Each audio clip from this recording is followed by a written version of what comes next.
Hello friends, today we will discuss the line integral.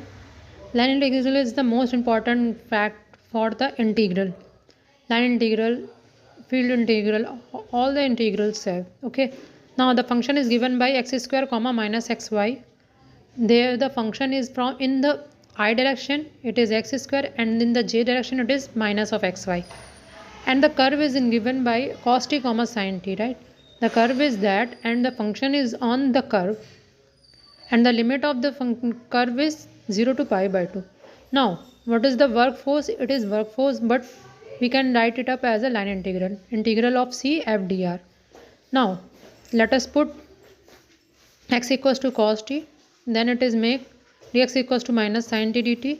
And when we put y is equals to sin t, then it will dy is equals to cos t dt. Now, what is the line integral of that? F dr, which is f is mi plus nj. This is the direction of this. Dr is dx of I plus dy of j, right? Now when we product it I to I, it is 1. So m dx plus n dy, which is in the closed curve. As we introduce it in the closed curve, now x square dx minus xy dy, which is we have x square dx minus xy dy. Now put the value of x and y. This will give x square is cos square t and dx is minus sin t dt, right? And now minus xy is cos t sin t and the differentiation of this is cos t dt.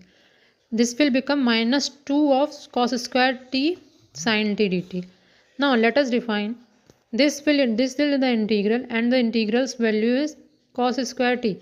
So if we put cos t is equals to t, yeah, other variable that h, then it will become a cos t differentiation of sin, this is sin t.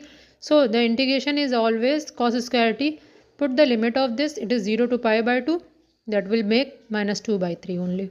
That is the line integral's answer.